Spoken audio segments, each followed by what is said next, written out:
Okay, can you see the screen?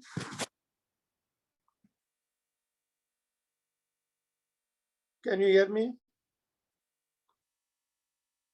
Yes, sir. Yes. Okay. Today we are going to see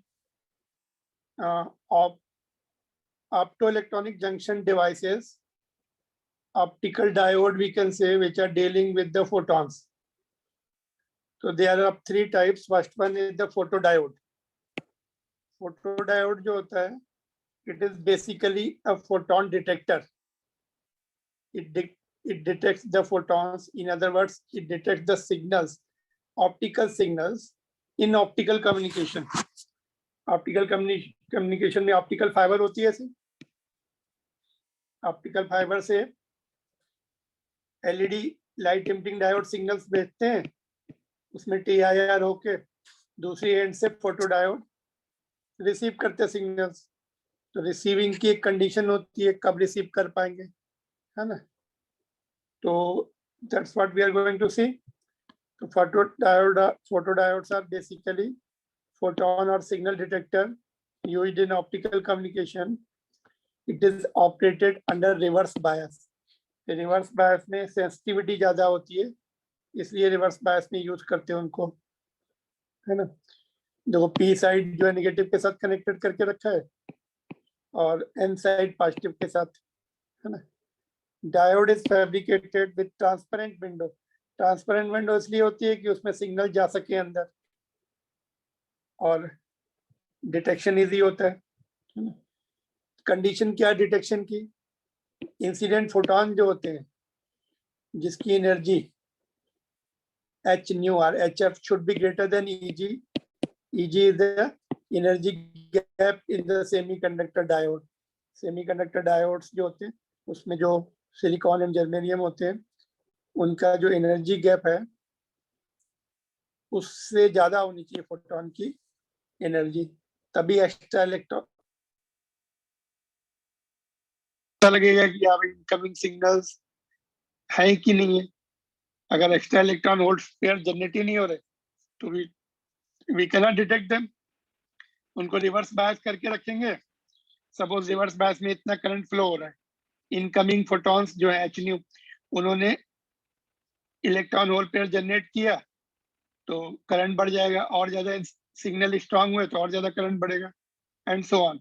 intensity पे depend करेगा, incident intensity पे depend करेगा कि कितना current change हो रहा है. मैक्सिमम I4 इंटेंसिटी ज्यादा है तो ज्यादा रिवर्स करंट मिलेगा हमें. रिवर्स बायस में रिवर्स करंट बोलेंगे उसको. माइनॉरिटी कैरियर से फ्लो होता है ना. और electron hole pair are generated near the junction due to absorption of the photon. Due to electric field near the junction, electron goes to in n side and hole goes to p side, therefore giving rise to the EMF. EMF बढ़ेगा तो current भी बढ़ेगा. Extra electron hole pair generate हो रहे हैं. External load is connected and current flows. External load connect करके रखते हैं, करंट फ्लो होता है, वो बढ़ जाता है एक्चुअली, है ना. The magnitude of photo current depends upon the intensity of incident light. It is easier to observe the change in the current with change in light intensity.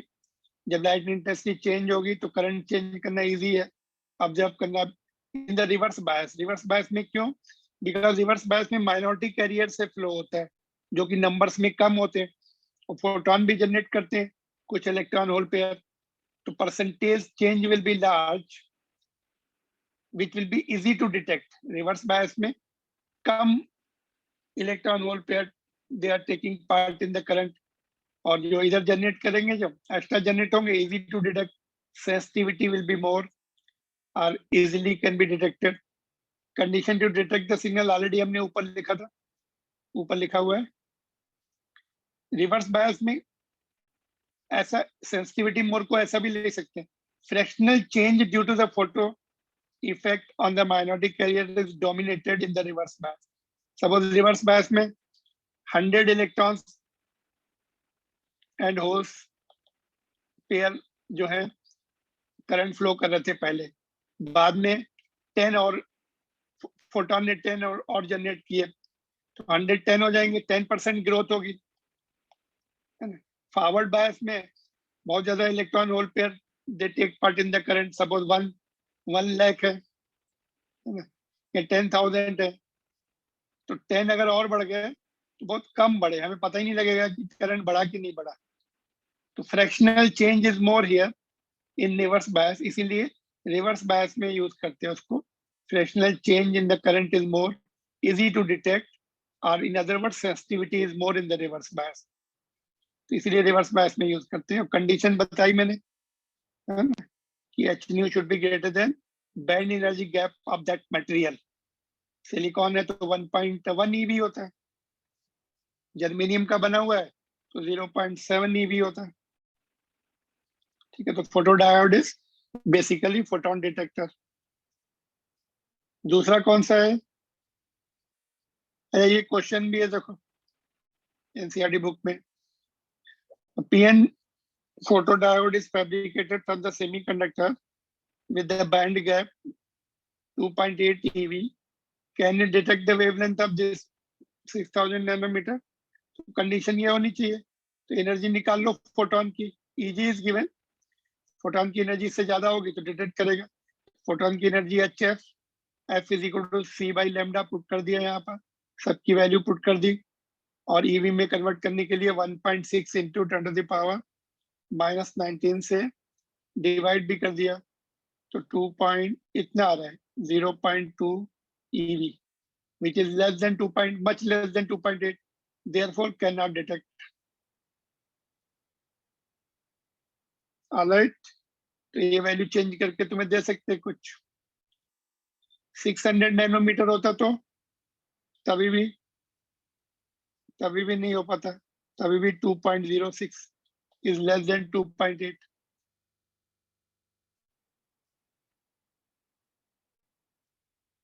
Alright, तो question number 11 है। Now second one is light emitting diode.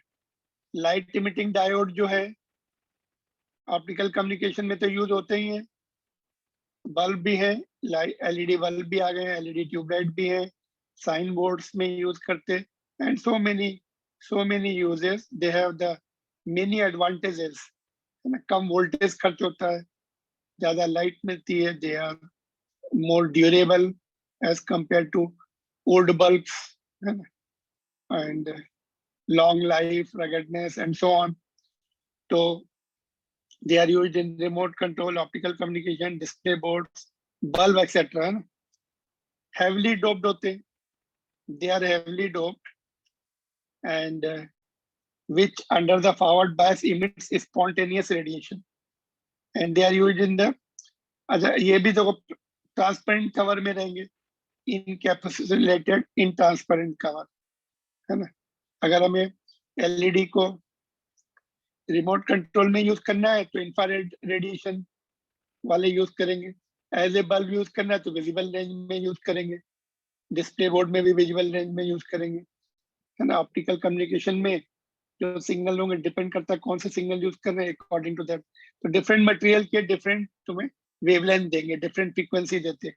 Selection of material हम बाद में देखेंगे। They are forward bias, forward bias रहेंगे तो उसका graph कैसा आएगा, आईवी ग्राफ ऐसा आता है ना। इसका सिंबल ऐसे ले सकते हैं, ये रेडिएट कर रहा है, लाइट सिग्नल्स को आउटवर्ड भेज रहे हैं, और वो फोटोडायोड में सिग्नल्स इनवर्ड आते हैं, ऐसा फोटोडायोड का ऐसा सिग्नल बना सकते हैं, पीछे जो पढ़ा भी हमने। ऑलराइट, तो जब फॉरवर्ड बायस करते हैं तो फॉरवर्ड बायस में मेजॉरिटी कैरियर मूव करते हैं, है ना। Electron will move from N to P side, P side में आएंगे इलेक्ट्रॉन, एंड होस्ट जो है पी से एन की तरफ आते हैं, मेजॉरिटी कैरियर मूव करते हैं। Where they are in minority carriers, जिस तरफ आ रहे हैं वो होस्ट पी में आ रहे हैं, वहां पे माइनॉरिटी कैरियर्स में है वो कम है, तो क्या करते हैं वो, यानी increasing the number near the junction, junction के पास नंबर बढ़ाते हैं अपना माइनॉरिटी कैरियर्स का, तो वहां पे रिकॉम्बिनेशन प्रोसेस शुरू हो जाता है, extra recombination process, recombination process से एनर्जी रिलीज होती है, कंबाइन होते हैं, एनर्जी रिलीज करते हैं. Hence, there are excess minority carriers near the junction boundary where they combine with the majority carriers. On recombination, energy is released. जब वो आते हैं दूसरी साइड में तो उनके रिकॉम्बिनेशन से एनर्जी रिलीज होती है in the form of photon. ठीक है, एक्स्ट्रा आ गए ना, माइनॉरिटी कैरियर्स बढ़ गए तो रिकॉम्बिनेशन बढ़ गया, तो रिकॉम्बिनेशन से energy is release in the form of photon. कितनी एनर्जी रिलीज होगी वो मटेरियल पे डिपेंड करेगा, इंफ्रारेड होगी कि विजिबल होगी या उससे भी ज्यादा होगी. वीआई ग्राफ फॉरवर्ड बायस जैसा रहेगा जो हमने ऊपर देखा था, थ्रेशोल्ड वोल्टेज रहता है. इसमें क्या होता है, जो थ्रेशोल्ड वोल्टेज है much higher but breakdown voltage are low. इसमें थ्रेशोल्ड वोल्टेज को मच हायर रखते हैं, उससे ज्यादा एनर्जी रिलीज होती है. ब्रेकडाउन वोल्टेज कम रहता है, ब्रेकडाउन में यूज नहीं करते इसको, कम रहता है. तो केयर शुड बी टेकन कि भाई ब्रेकडाउन वोल्टेज कभी वो रिवर्स बायस गलती से ना हो जाए, नहीं तो खराब हो जाएंगे. फिर 5 वोल्ट तक तुमने रिवर्स बायस कर दिया तो खराब हो जाते हैं. तो लो रखा जाता है और प्रिकॉशन शुड बी टेकन, क्योंकि एक्स्ट्रा हाई रखने के लिए एक्स्ट्रा उसमें मैन्युफैक्चरिंग कॉस्ट आएगी. ठीक है, रेड कलर का अगर हमें लाइट चाहिए तो गैलियम आर्सेनाइड फॉस्फाइड यूज करते हैं, जिसका बैंड एनर्जी गैप जो है 1.9 EV है. तो 1.9 EV से अगर तुम फ्रीक्वेंसी निकालो तो रेड कलर में आती है. इंफ्रारेड चाहिए तो गैलियम आर्सेनाइड, उसका कम है एनर्जी गैप, तो इससे अगर तुम निकालो फ्रीक्वेंसी तो इंफ्रारेड में आएगी, है ना. For visible range energy gap ऐसे मटेरियल यूज करेंगे जिसका एनर्जी गैप 1.9 से लेकर 3 EV है ना. तुम्हारे ऐसे मटेरियल मिल जाते हैं. एडवांटेज क्या है एलईडी के या फिर solid state semiconductor as a whole, जो हम पढ़ रहे हैं सॉलिड स्टेट सेमीकंडक्टर, उनकी एडवांटेज, एलईडी के जो एडवांटेज है वो सब उसके सब सेमीकंडक्टर के एडवांटेज रहेंगे इन जनरल. तो क्या क्या एडवांटेज हैं इसके, देखो लो ऑपरेशन वोल्टेज है ना. आजकल तुम देखो कम वोल्टेज, बैटरी के वोल्टेज पे ही बहुत लाइट देते हैं. तुम देखते हो आजकल सब्जी वाले ठेले वाले जो है वो बल्ब लगा के रखते हैं, एलईडी काफी लाइट आती है उसमें, पहले ऐसा नहीं था. तो लो ऑपरेशन वोल्टेज में काम चल जाता है. High more light more intensity is obtained, less power consumption होता है, फास्ट एक्शन होता है, इमीडिएट ऑन हो जाते हैं. पहले के जो वैक्यूम वाल्व होते थे बहुत टाइम लगाते थे हीट अप होने में, फिर ऑपरेट करते थे. अगर तुम पुराने रेडियो सेट देखोगे, बहुत पुराने जो 30-40 साल पुराने रेडियो सेट है, उसमें भी वैक्यूम वाल्व यूज होते थे. उसको ऑन करके छोड़ दो, थोड़ी देर के बाद वो एक्शन में आता था, थोड़ी देर के बाद उसको हम ट्यून करना पड़ता था, थोड़ा वेट करना पड़ता था, है ना. फास्ट एक्शन है, no warm up time required, जैसा कि पहले वाले उसमें जरूरत पड़ती थी. बैंड विड्थ जो है, the bandwidth of emitted light is 100 A0 से लेकर 500 A0, और in other words they are nearly monochromatic. हमें सिंगल कलर की लाइट चाहिए तो वो भी मिल सकती है. लॉन्ग लाइफ है इनकी, रगडनेस रफ एंड टफ है ना, जल्दी ब्रेक नहीं होते. Fast on off switching capability, fast on end of कर सकते हैं, इमीडिएटली ऑफ भी हो जाते हैं ऑन भी हो जाते हैं. These are the advantage of LED and as a solid state semiconductor as a whole.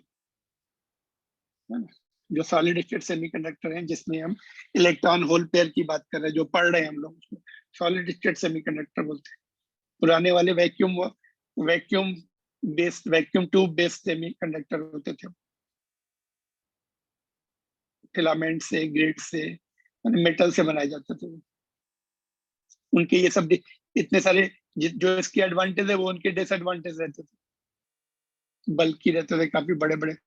उस समय फिर उससे ऑप्टिकल कम्युनिकेशन नहीं, ऑप्टिकल कम्युनिकेशन पॉसिबल कैसे हुआ, ये जो छोटे छोटे डायोड्स एलईडी बने, क्योंकि ऑप्टिकल फाइबर बहुत थिन होता है, बहुत रेडियस कम होता है, उसके अंदर सिग्नल जानी चाहिए, तो वैसा ही सोर्स होना चाहिए सिग्नल भेजने के लिए, छोटा सोर्स है ना एलईडी. ऑलराइट, तो तीसरा क्या है, सोलर सेल. सोलर सेल जो है they are basically cell only, battery जैसा काम करते हैं. They produce electrical energy from the solar energy, है ना. तो ईएमएफ जनरेट करते हैं। तो works on the photovoltaic effect है, फोटोन से वोल्टेज बनता है। नो एक्सटर्नल बायस रिक्वायर्ड, इसमें हमें एक्सटर्नल बायसिंग नहीं, क्योंकि हमें बैटरी तो हमारे पास ही नहीं, बैटरी की जगह ये यूज करते हैं। तो बायसिंग में तो बैटरी लगती, इसमें हमें ये बैटरी का काम कर रहा है खुद ही। तो what is done, it produces EMF. तो कैसा रहेगा ये, इस तरह से इसका एरिया बड़ा रहता है काफी। पहले पी लेयर रहेगी, उसके ऊपर एन लेयर जनरेट की जाती है ना। और ये बैक कांटेक्ट रहेगा, ये मेटल कांटेक्ट रहेंगे ऐसे। फ्रंट कांटेक्ट जो है ऐसा रहता है, फ्रंट कांटेक्ट मेटल में ऐसे कट करके लगाते हैं, सो दैट मैक्सिमम लाइट अंदर जानी चाहिए जंक्शन के पास। टॉप कांटेक्ट जो है, फ्रंट कांटेक्ट जो है, it is cut so that maximum radiation should enter to the ये जंक्शन तक जाएगा। वहां पे इलेक्ट्रॉन होल पेयर जनरेट होते हैं, इलेक्ट्रॉन इधर आ जाते हैं, होल्स इधर आ जाते हैं। यहाँ पे होल्स जनरेट हो जाएंगे, इधर इलेक्ट्रॉन्स। जब हम लोड कनेक्ट करेंगे तो करंट ऐसे फ्लो होता है, इलेक्ट्रॉन्स ऐसे आते हैं, तो current opposite to flow of electron. तो they are nothing but a cell only, solar cell, diode based है ना। जंक्शन एरिया जैसा मैंने बताया लार्ज रखते हैं। सो इसमें 3 प्रोसेस इन्वॉल्व होते हैं। 3 प्रोसेस कौन कौन से इन्वॉल्व होते हैं हम आगे देखेंगे। ये तो कंस्ट्रक्शन पार्ट की 3 माइक्रोमीटर की वेफर रहेगी पी, ऊपर से हम thin layer of 0.3 micrometre of N silicon is grown on one side, है ना। इधर से हम पेंटावलेंट इंजेक्ट कर देंगे तो एन साइड डेवलप हो जाएगी। तो other side of piece silicon is coated with the metal. Back contact पूरा फुल रहेगा, ये हमें एक तरफ से गैप छोड़ना पड़ता है रेडिएशन इंटर के लिए। Other side of piece silicon is coated with the metal, ये हो गया। On top metal finger electrode बोलते हैं या ग्रिड बोलते हैं उसको, is deposited, it acts as a front contact, है ना। मेटल कांटेक्ट ज्वाइन भी करना है उनको सर्किट में हमें, तो मेटल के रहनी चाहिए। ऑलराइट, तो 3 इसमें 3 बेसिक प्रोसेसेस इन्वॉल्व होते हैं। एक तो जनरेशन, दूसरा सेपरेशन, तीसरा कलेक्शन। जनरेशन किसका, इलेक्ट्रॉन होल पेयर जनरेट करते, फोटोन आएंगे, वो जंप कराएंगे इलेक्ट्रॉन को लोअर बैंड से अपर बैंड में, तो इलेक्ट्रॉन होल पेयर जनरेट हो गए। फिर वो electron hole pair opposite side में जाते हैं, आई मीन इलेक्ट्रॉन एन में जाएंगे, होल पी साइड में, मतलब दे मूव, इलेक्ट्रिक फील्ड उनको मूव करती है, इलेक्ट्रॉन को एन साइड में, होल को पी साइड में, तो सेपरेट करती है उनको।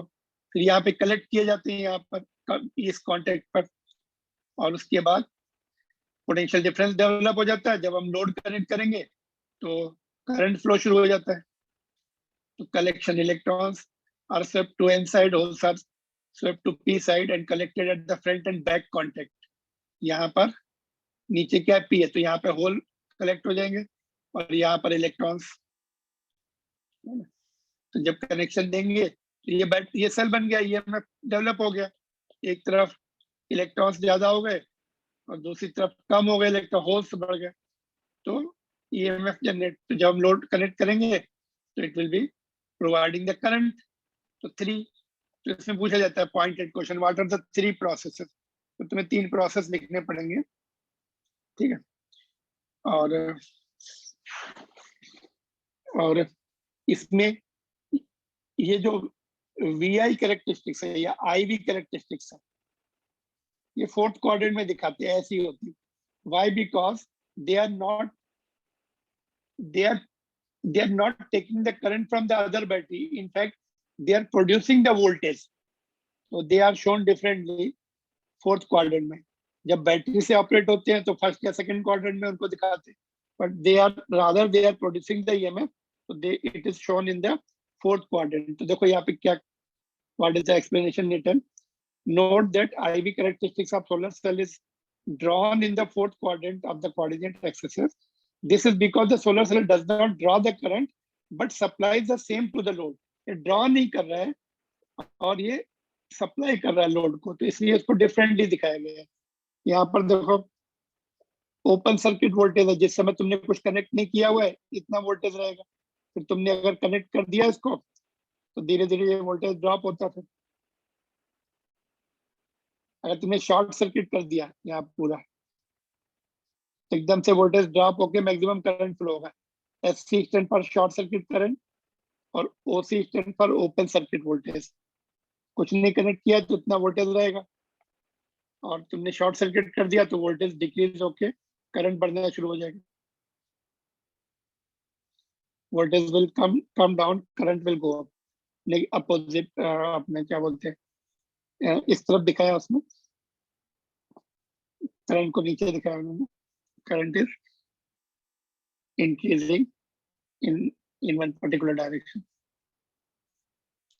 ठीक है, मटेरियल इसका देख सकते हैं, थ्री बेसिक प्रोसेसेस तो हो गए। मटेरियल देखते हैं। अच्छा, इसमें कौन कौन से यूज करते हैं? बैंड एनर्जी का 1.5 EV के आसपास वाला जो है वो that is used, but silicon is also used. उसके अपने बेनिफिट है। 1.1 EV होता है उसका, गैलियम आर्सेनाइड का 1.43 EV है। 1.5 पे ज्यादा एनर्जी अवेलेबल रहती है। Solar energy is available more at 1.5. Gallium arsenide is preferred, but silicon is easily available, तो 1.1 EV भी यूज करते, सिलिकॉन के भी यूज करते। Important criteria for selection of material is band gap जो है 1 से लेकर 1.8 EV वाले सेलेक्ट किए जाते हैं, बिकॉज अब्जॉर्प्शन ज्यादा होता है उसमें। हाई ऑप्टिकल अब्जॉर्प्शन होना चाहिए, इलेक्ट्रिकल कंडक्टिविटी अच्छी होनी चाहिए, रॉ मटेरियल भी मिलना चाहिए, है ना, और कॉस्ट भी कम होनी चाहिए। सोलर सेल सैटेलाइट्स वगैरह में यूज करते हैं, कैलकुलेटर में यूज करते हैं, है ना। आजकल LED वगैरह, है ना, आजकल हम लोग सोलर काफी बाकी यूजेस भी हो गए, है ना। सोलर पैनल वगैरह यूज करते हैं इलेक्ट्रिसिटी जनरेशन में। ऑलराइट, तो इसमें ये पूछा why silicon and gallium arsenide is preferred. तो यहाँ पर देखो 1.5 और 1, यहाँ से यहाँ तक इतने एरिया में ज्यादा 1.1 से लेकर 8 तक, 8 समवेयर यहाँ पे आएगा। 1 EV से 1.8 EV तक जो सोलर इंटेंसिटी है वो ज्यादा अवेलेबल है, तो ज्यादा इलेक्ट्रिसिटी प्रोड्यूस होगी। Solar intensity available is more from 1 EV to 1.8 EV, so therefore they are used. All right.